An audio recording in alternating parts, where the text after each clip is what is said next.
Baik, terima kasih pemirsa, masih setia bersama dengan saya Wilda Izatul Yazida dan Ibu Uma. Nah Bu, di segmen ini coba deh Ibu ceritakan pengalaman pendampingan hukum kasus kekerasan terhadap perempuan dan anak hingga menjadi konsultan hukum dan kuasa hukum KPU Kabupaten Goa pada Pilkada 2010. Ya,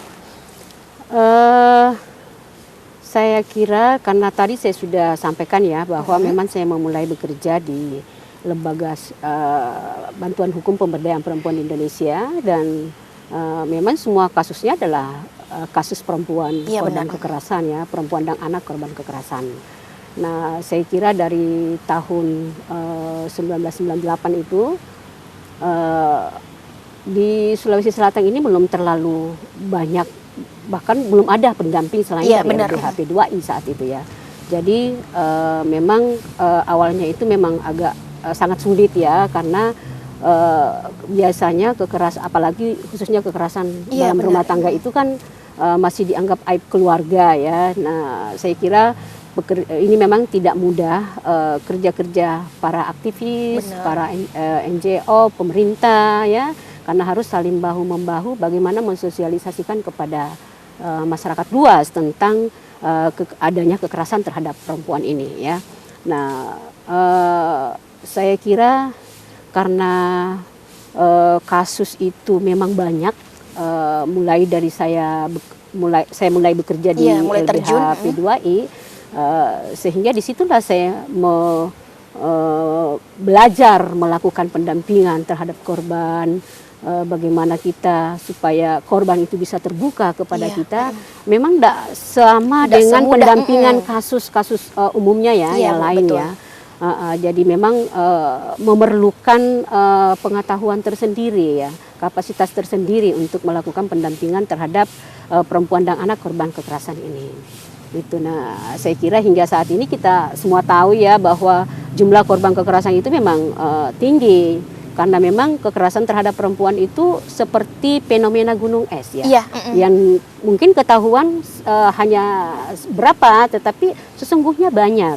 Apakah itu disadari atau tidak oleh kita yang mengalami itu? Saya yakin bahwa banyak perempuan-perempuan di luar sana tahu bahwa dirinya sebenarnya korban, tapi dia tidak punya posisi tawar untuk keluar dari persoalan itu.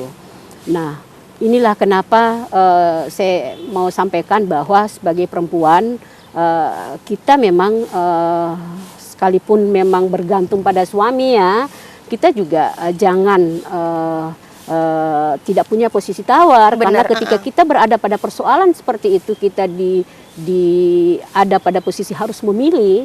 Itu adalah posisi yang sesuatu yang sangat sulit ya, sangat sulit karena ada banyak perempuan yang bertahan dalam penderitaan karena dia tidak punya posisi tawar. Bagaimana kalau misalnya saya menyampaikan ke suami saya bahwa saya tidak suka ini perbuatannya, tetapi kemudian takut diceraikan. Kalau saya diceraikan, saya mau hidup dari mana? Anak-anak saya bagaimana gitu ya. Jadi makanya saya kira perempuan-perempuan yang ada di luar sana, mari kita mencoba membekali diri kita bagaimana supaya kita juga mampu melakukan untuk bisa mandiri ya. Bu, selama Ibu pernah terjun dalam pengalaman pendampingan hukum kasus perempuan, Ibu bisa nggak ceritakan yang kasus yang pernah Ibu hadapi itu, yang paling lucunya yang mana itu? Yang paling saya kira yang paling banyak tantangannya dulu ya. Saya pernah menangani kasus yang di tempat hiburan malam.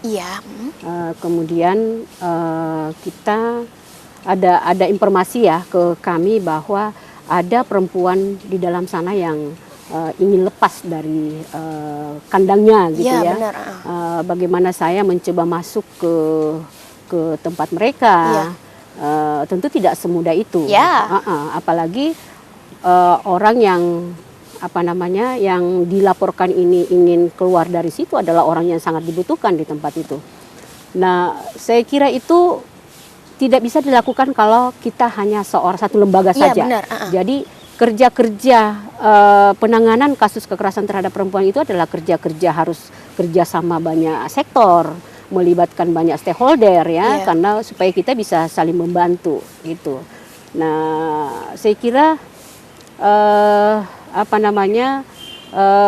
kasus-kasus yang selain kasus yang perempuan-perempuan yang ingin bebas dari tempatnya, semua punya cerita sendiri ya. Benar. Saya kira punya cerita sendiri dan memang memerlukan seperti saya katakan tadi bahwa perlu pengetahuan khusus untuk melakukan pendampingan itu, karena tidak seperti mendampingi kasus-kasus lain. Benar. Rasa empati dari kita ya sebagai pendamping itu penting supaya si korban ini bisa bercerita tentang apa yang dialaminya. Oke, baik Bu Uma, kita tahan dulu ya. Baik pemirsa, kita akan lanjutkan lagi seperti apa cerita lanjut dari Ibu Uma setelah jeda berikut, jadi jangan kemana-mana.